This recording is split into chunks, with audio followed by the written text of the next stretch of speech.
Puji Tuhan, semua diberkati Bapak Ibu Saudara, semua bersuka cita, amin. Ya, saya percaya Tuhan menjangkau dan melawat kita ya di pagi hari menjelang siang ini.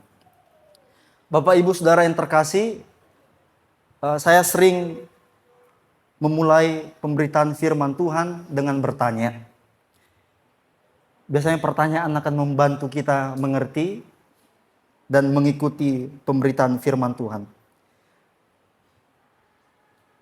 Kalau saya mau tanya sama Bapak Ibu Saudara, apa itu berkat? Ya, kalau saya tunggu Bapak Ibu untuk menjawab tentu membutuhkan waktu yang lama. Tapi saya tahu Bapak Ibu Saudara punya jawabannya. Ya, kita masing-masing kalau ditanya apa itu berkat, jawabannya beda-beda.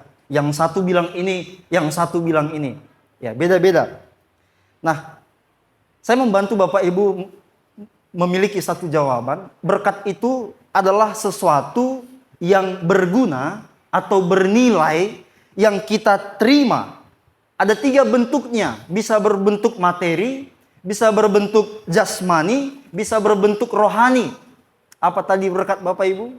Sesuatu yang berguna, sesuatu yang bernilai yang kita terima. Ya. Dan ada 3 bentuknya. Namun poinnya Bapak Ibu Saudara, kita menerima berkat itu pertama, kita nggak layak sebenarnya dapat, tapi dapat. Yang kedua, bukan diukur dari tindakan kita. Bukan berdasarkan apa yang kita lakukan. Itu berkat. Nah, yang ketiga Bapak Ibu Saudara, tidak tersistem. Ya, nggak seperti sistem. Yakub punya abang namanya Esau. Nah, dalam kitab Kejadian Bapak Ibu, pasal yang ke-20 30-an, Yakub bertemu dengan Esau. Mereka sudah lama mereka selek, ya kan? Sudah lama mereka nggak cakapan. Karena si Yakub merantau. Lalu pulanglah dia dari perantauan. Bapak Ibu Saudara, Yakub pulang bawa ternak. Yakub pulang bawa sesuatu kepada Esau, abangnya. Itu namanya berkat. Esau ngapain rupanya Bapak Ibu? Nggak ngapa-ngapain. Tiba-tiba Yakub datang. Ini aku punya ternak untukmu bang. Itu namanya berkat Bapak Ibu. Esau ngapain? Nggak ngapa-ngapain. Tiba-tiba Yakub datang bawa sesuatu. Itu berkat. Jadi yang si Esau terima berkat. Yang kedua kesehatan. Itu juga berkat. Ya, banyak orang berobat bukannya sembuh malah hilang. Jadi kesehatan pun namanya berkat. Bapak Ibu kita berusaha apapun, mau kita berobat ke Amerika Serikat, mau kita berobat ke Cina, banyak uang kita, banyak yang kita lakukan. Kalau Tuhan bilang enggak sembuh. Artinya kesehatan pun berkat. Ya, karena enggak diukur dari apa yang kita lakukan. Itu berkat Bapak Ibu.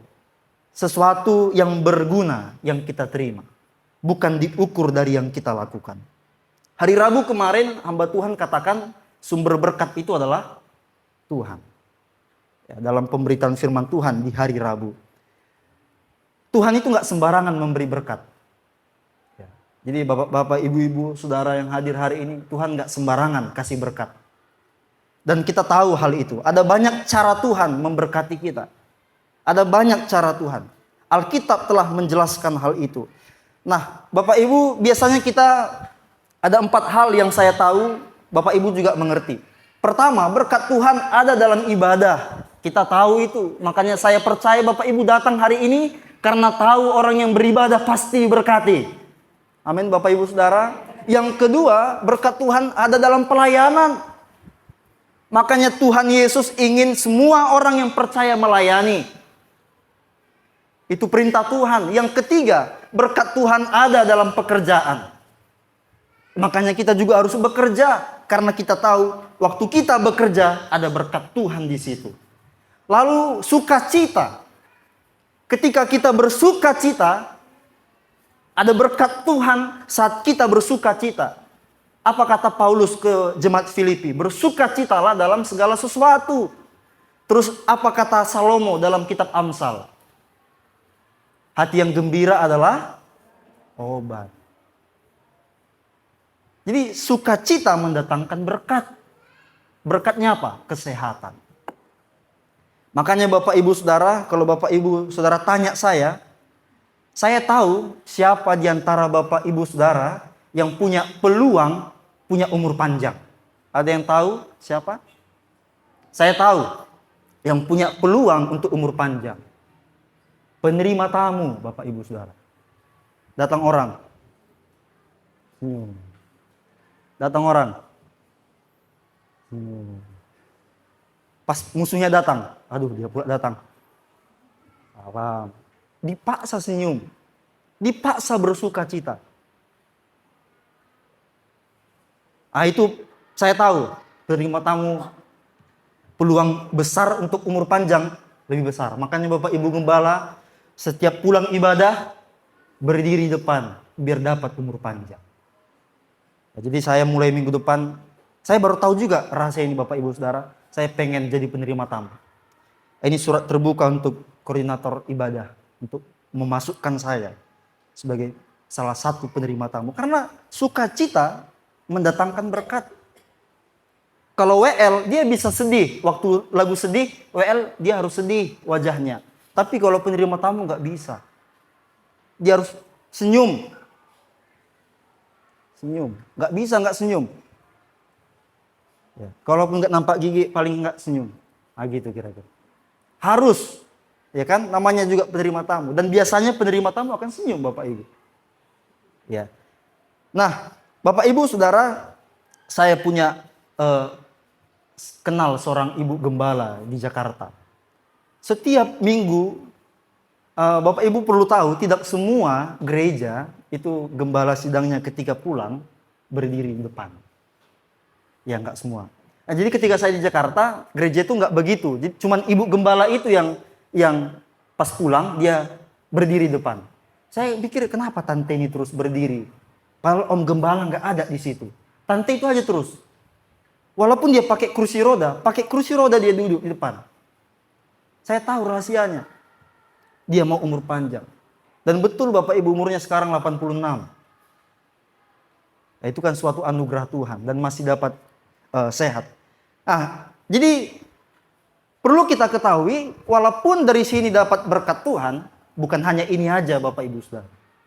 Ya, bukan hanya keempat hal ini saja. Nah, judul firman Tuhan hari ini adalah the blessing of letting go.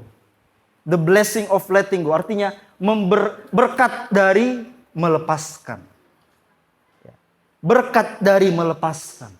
Mari kita buka Alkitab kita di dalam Filemon ayatnya yang ke-12 sampai ayatnya yang ke-16. Saya nggak sebut pasalnya karena Filemon cuma satu pasal.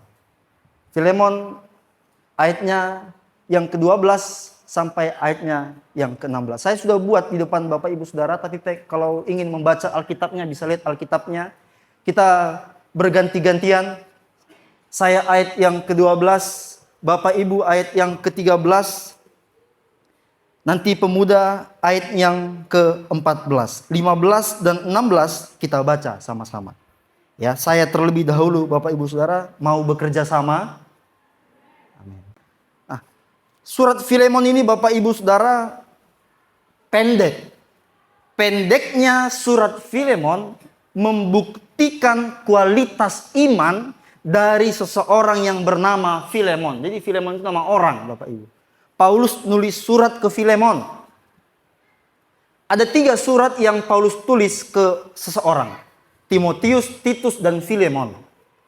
Nah, yang paling pendek adalah Filemon. Paling panjang adalah Timotius. Karena Timotius masih muda. Kenapa panjang? Orang muda harus banyak belajar. Kira-kira gitu. Orang muda harus banyak belajar. Makanya Timotius panjang tulisan Paulus. Tapi Filemon, dia orang yang dewasa secara iman. Dia orang yang dewasa. Imannya bertumbuh dalam Tuhan.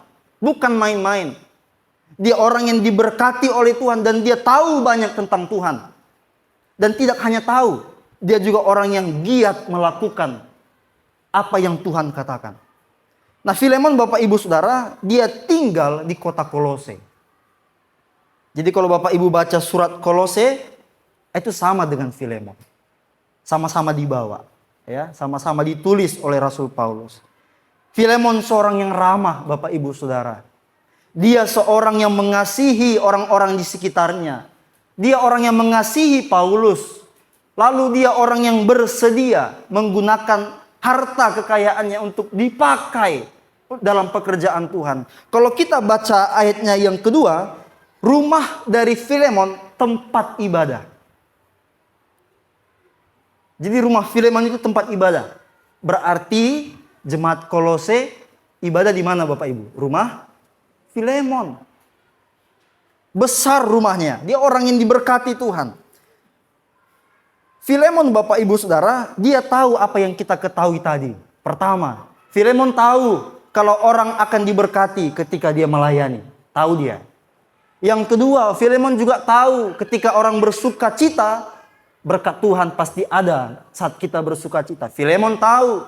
Yang ketiga, Filemon juga tahu ketika kita bersekutu dengan orang-orang beriman, membangun persekutuan, di sana ada berkat Tuhan. Filemon tahu hal itu. Dia orang yang cinta firman Tuhan. Sama seperti kita hari ini. Orang yang cinta firman Tuhan. Amin Bapak Ibu Saudara. Dia tahu berkat ada dalam 4 hal tadi. Tapi ditulisnya surat ini mau mengajarkan Filemon satu hal lagi. Berkat dari melepaskan. Ya, berkat dari melepaskan. Dalam surat ini ada satu alasan mengapa Paulus nulis. Karena Filemon mempunyai seorang budak bernama Onesimus. Siapa namanya Bapak Ibu? Onesimus. Dia punya seorang budak namanya Onesimus. Onesimus ini telah mencuri dari dirinya. Bayangkan Bapak Ibu Saudara. Seorang budak, kalau sekarang pembantu namanya. Seorang pembantu mencuri harta tuannya. Lalu ketika Onesimus mencuri, dia lari ke Roma. Kalau mungkin Bapak Ibu Saudara, saya nggak tahu ya. Kalau Bapak Ibu yang pernah mempunyai seorang asisten rumah tangga, kalau dia ketahuan mencuri, kira-kira apa yang Bapak Ibu Saudara lakukan?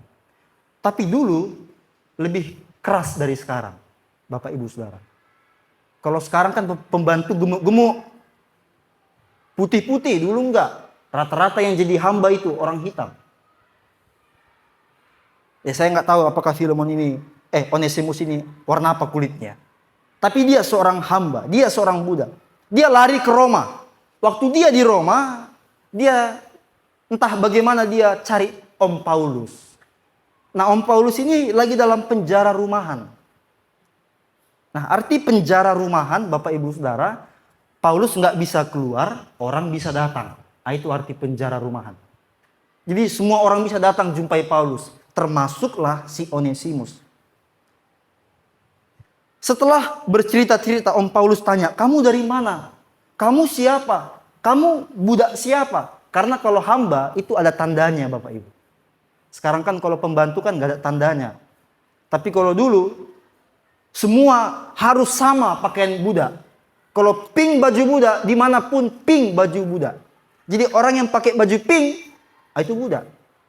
Jadi Onesimus ini, tentu Paulus tahu dia seorang budak, ada tandanya. Makanya ditanya, kamu dari mana? Oh, aku hambanya Filemon. Lalu Paulus mungkin menjawab, oh, aku kenal itu Filemon. Itu anak rohaniku. Nah, ketika Paulus tahu Onesimus ini hamba Filemon, Paulus suruh Onesimus kembali. Kau harus kembali sama Filemon. Kau harus kembali. Kau seorang hamba dan kau harus kembali sama Filemon.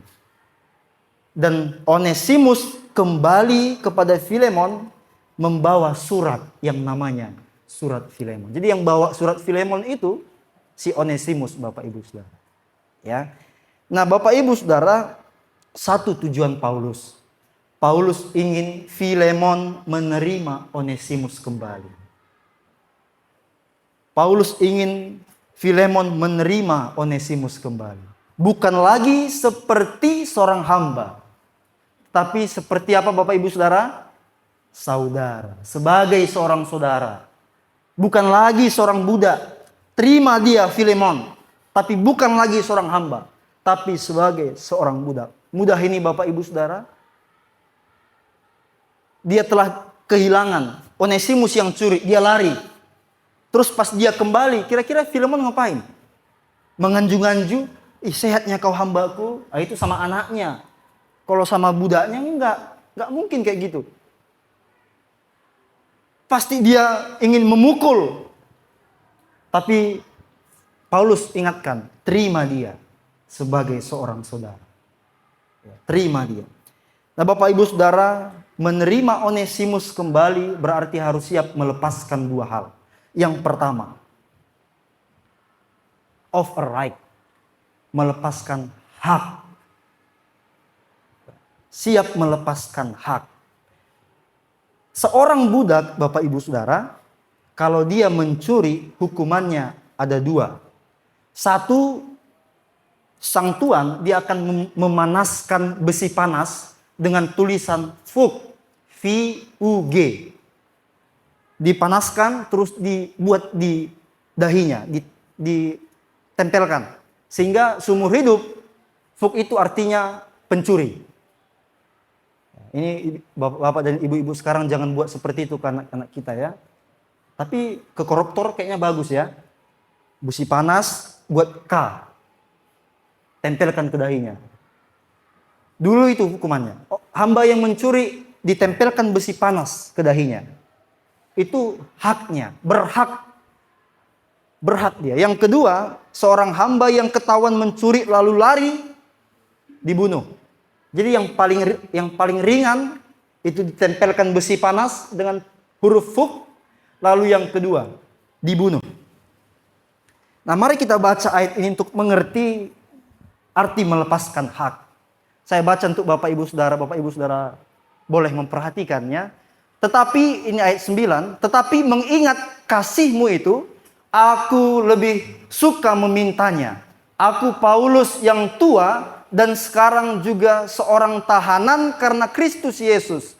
Aku meminta kepadamu mengenai anakku yang kudapat selagi aku dalam penjara, yaitu Onesimus. Paulus katakan apa Bapak Ibu? Aku lebih suka meminta. Ya. Aku Paulus yang sudah tua. Paulus katakan aku lebih suka meminta. Dalam ayat 8 Paulus ngomong gini, Filemon, sebenarnya aku mempunyai kebebasan penuh atas hidupmu untuk memerintahkanmu. Ayat 9 katakan, tetapi aku gak mau memerintah. Aku mau meminta. Padahal Paulus punya hak memerintahkan Filemon untuk menerima Onesimus, tapi Paulus tidak menggunakannya.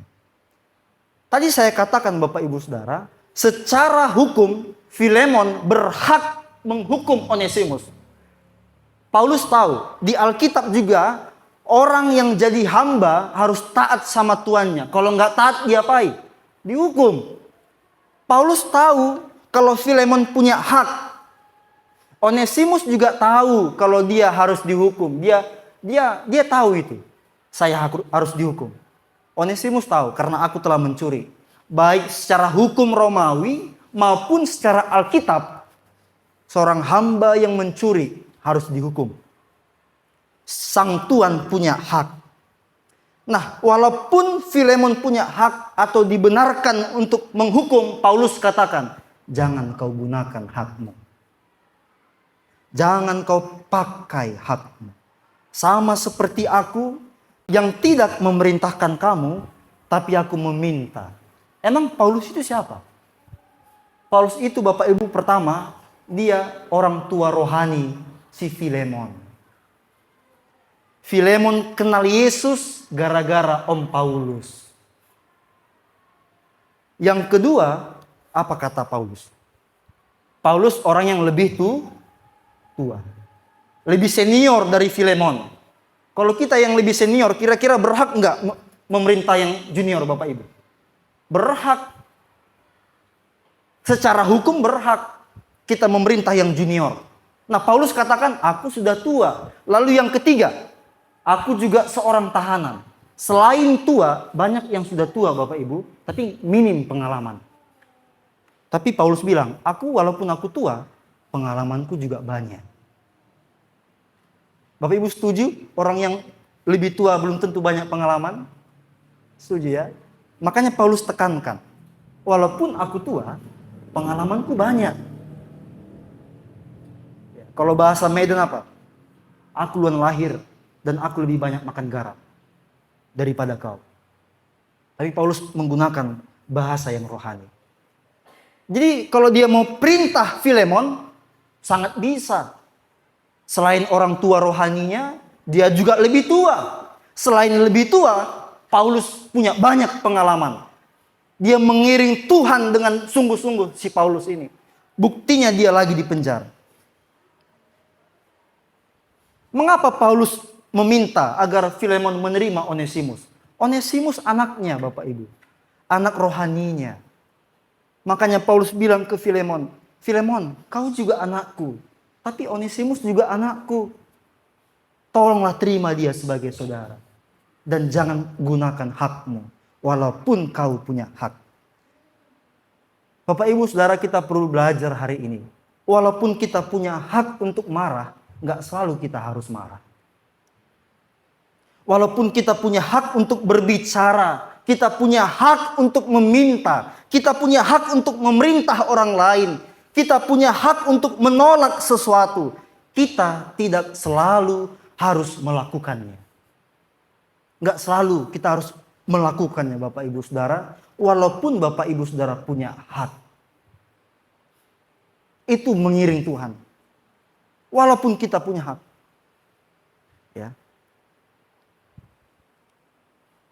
Seperti yang Yesus lakukan Bapak Ibu Saudara. Kita perhatikan. Oh, saya nggak tahu kenapa tulisannya nggak nampak Bapak Ibu. Tapi, ini mungkin tujuan Tuhan. Tadi saya buat ini. Tujuan Tuhan untuk kita buka Alkitab. Matius pasal yang ke-15 ayatnya yang ke-23. Matius pasal yang ke-15 ayatnya yang ke-23. Saya ingin Bapak Ibu mengingat kembali kisah ini. Saya akan membacanya tapi Bapak Ibu boleh melihatnya agar kita tahu. Bapak Ibu sudah menemukannya.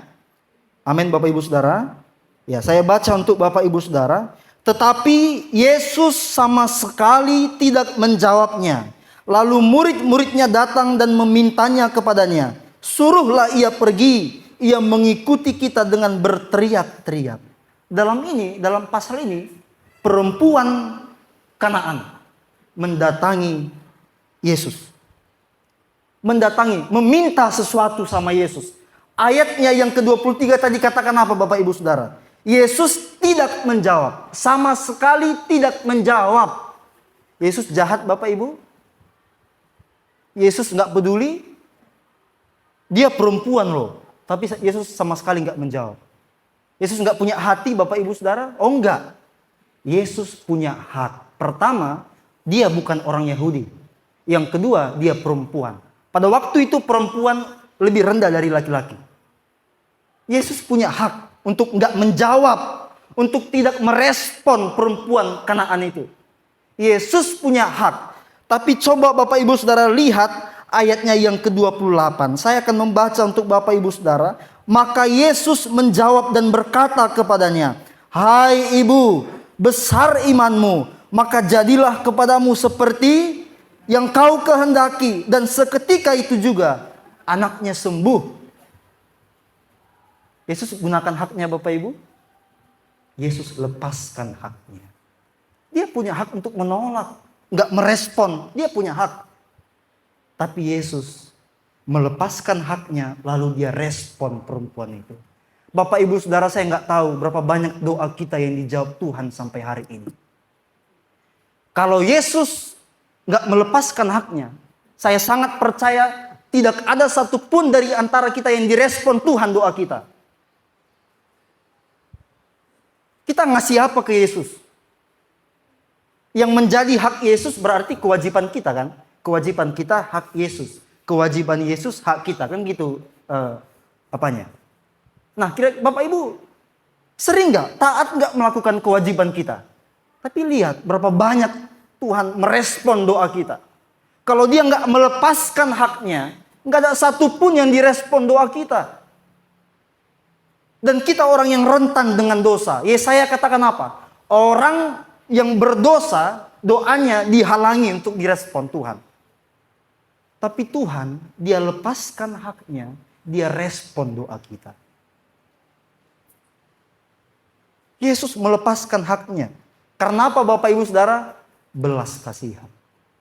Karena dia mengasihi perempuan Kanaan dan mengasihi kita.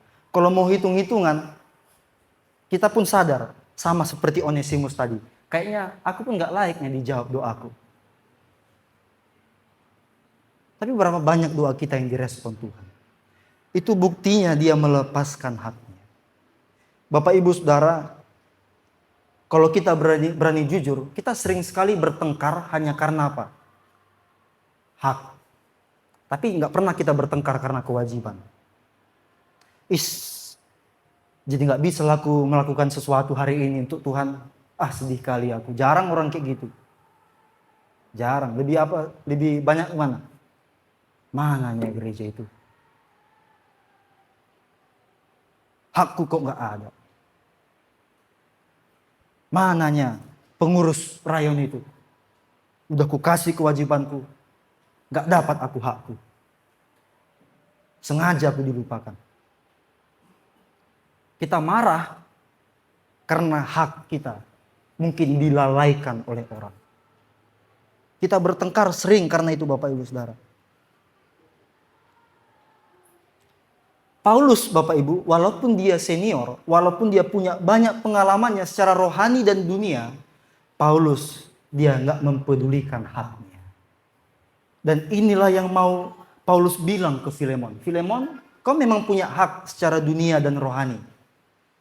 Ya, tapi jangan gunakan hakmu untuk anakku Onesimus.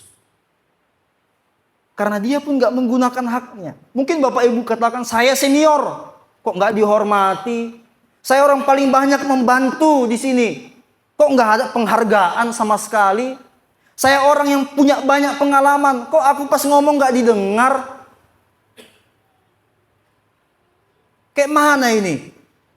Nggak sedikit akhirnya orang berhenti melakukan, berhenti terlibat lagi, atau memutuskan hubungan terhadap seseorang karena hak-hak itu. Nah ini tandanya Bapak Ibu, ketika kita tersinggung, ketika kita berhenti membangun hubungan dengan orang itu hanya karena hak, berarti kita mengejar hak-hak secara dunia. Mana lebih indah Bapak Ibu Saudara? Ditinggalkan manusia atau ditinggalkan Tuhan? Nggak dihormati manusia atau nggak dihormati Tuhan? Bagi saya Bapak Ibu, lebih baiklah orang pergi ninggalkan saya daripada Tuhan yang pergi tinggalkan saya. Biarlah orang tidak menghormati saya, tapi Tuhan menghormati saya. Kalau Bapak Ibu buka Matius 7, di situ ada seorang nabi-nabi palsu katakan, Tuhan, aku sudah melakukan mujizat. Aku sudah menyembuhkan orang sakit dan aku telah mengusir setan. Saya belum pernah mengusir setan. Orang-orang yang ngomong dalam Matius 7 itu orang hebat. Tapi Yesus katakan apa? Pergi kau. Aku gak pernah kenal kau. Bapak Ibu, lebih baiklah kita dikenal Tuhan. Ketika Tuhan mengenal kita, Tuhan akan buat kita jadi orang yang dikenal banyak orang. Amin Bapak Ibu Saudara. Kejar Tuhan Bapak Ibu. Biarlah hak-hak itu, lepaskanlah hak-hak itu. Seperti Paulus, dia nggak peduli mau senior, mau junior. Kalau ini untuk Tuhan, aku mau kejar Tuhan. Itu artinya melepaskan hak Bapak Ibu Saudara. Nah, ada lagi satu contoh Bapak Ibu dalam Alkitab namanya Nehemia. Nehemia ini dia seorang juru minuman yang naik pangkat jadi bupati. Nah, saya baca untuk Bapak Ibu Saudara.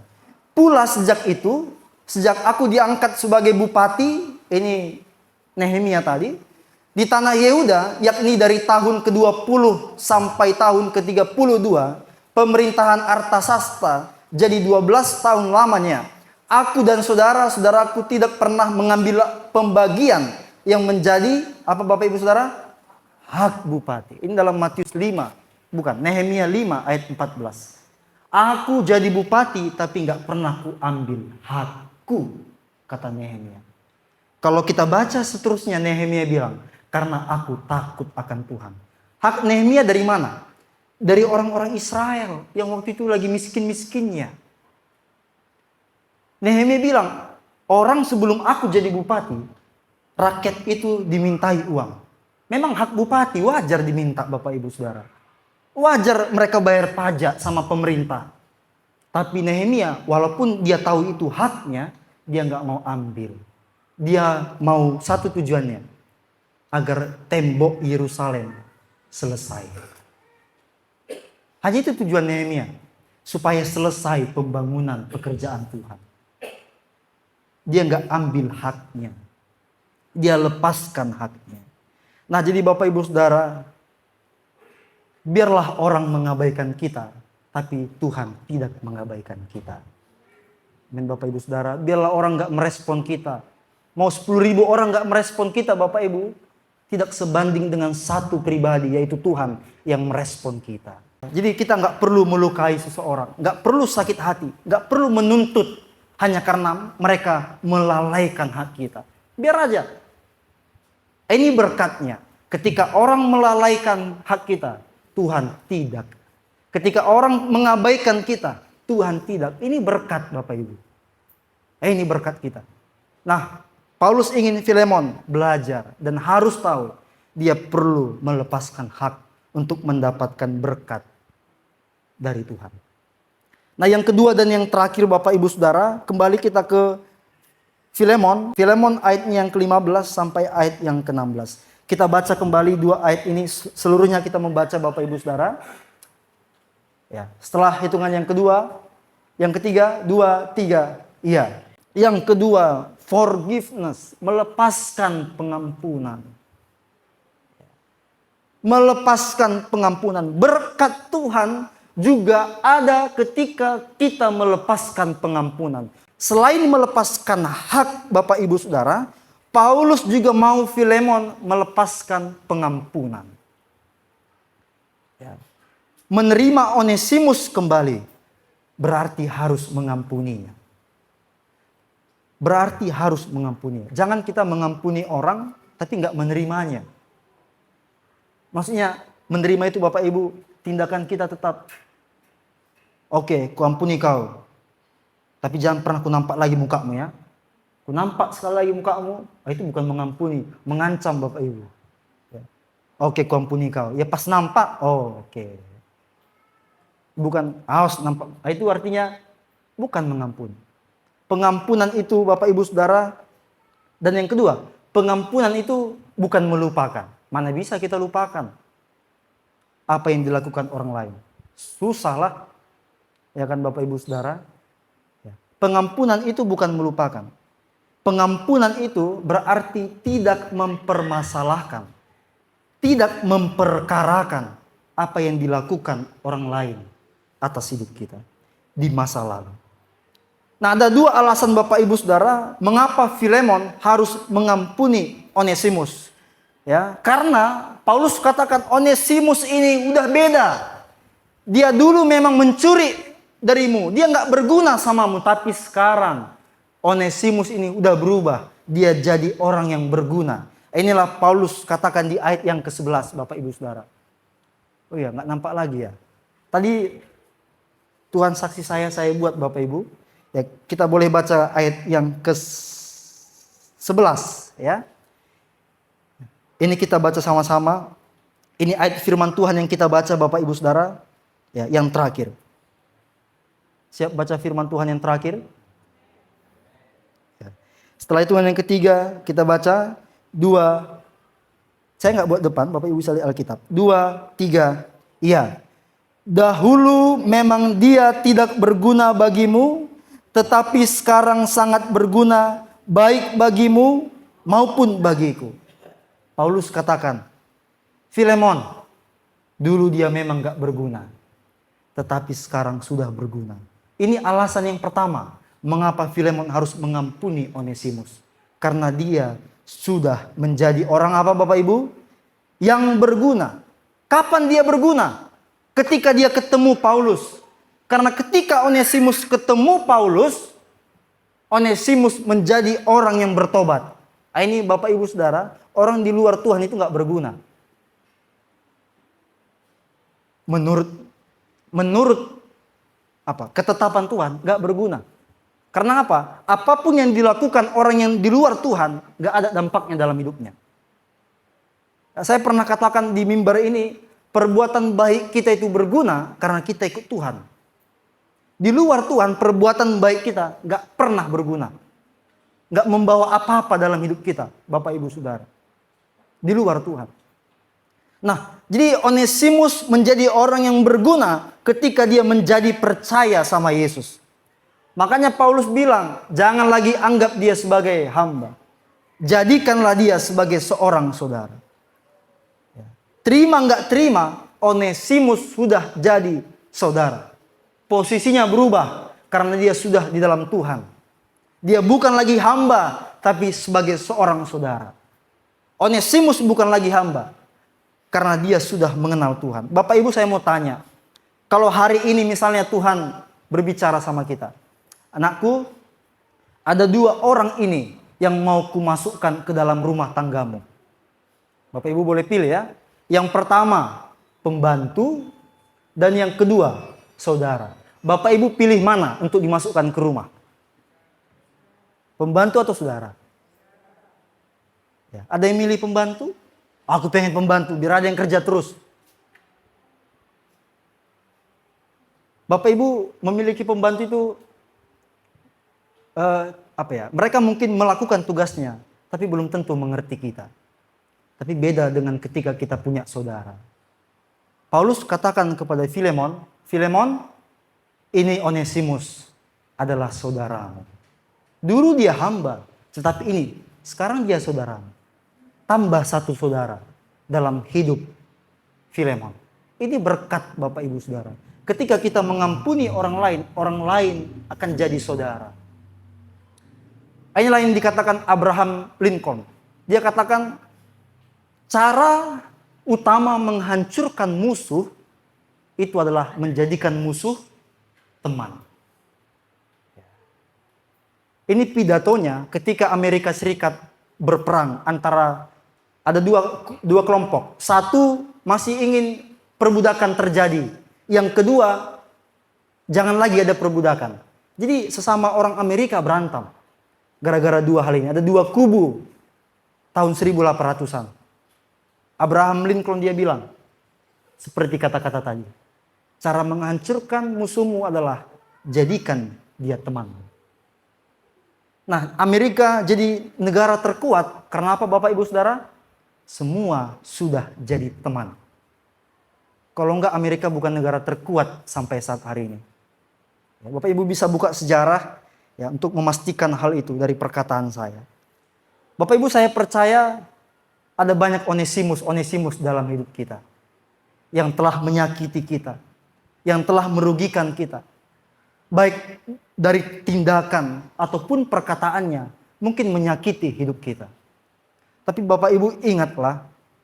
Perlakuan buruk yang orang lain lakukan bagimu tidak akan pernah datang dalam hidupmu kalau tidak Tuhan yang izinkan. Berarti apa? Ada sesuatu yang Tuhan sediakan bagi kita di akhir dari tindakan orang itu. Seperti Ayub.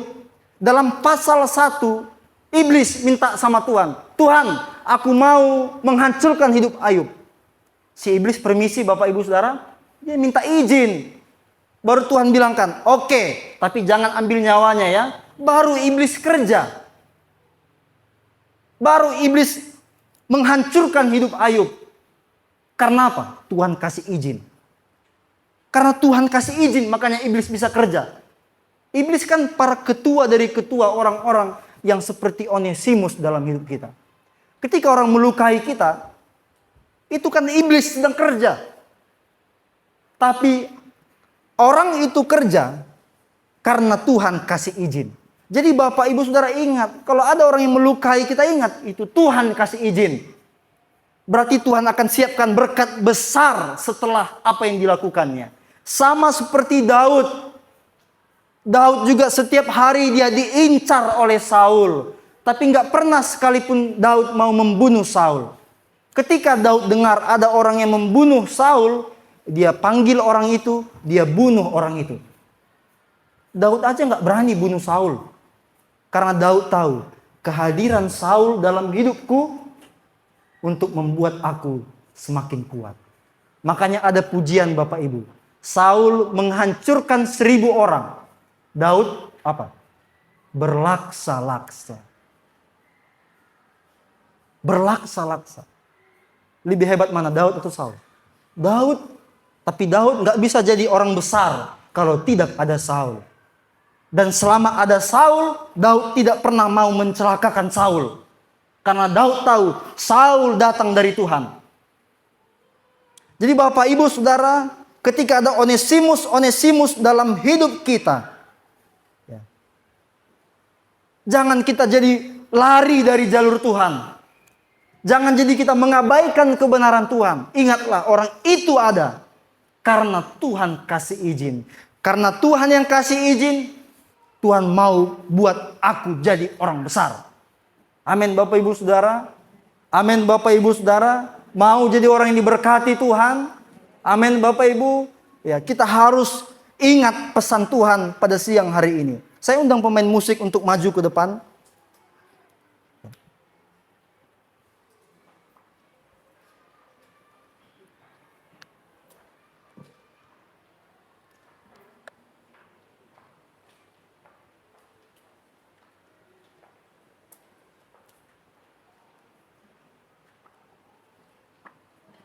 Yang pertama, tadi Filemon akan mendapatkan seorang saudara.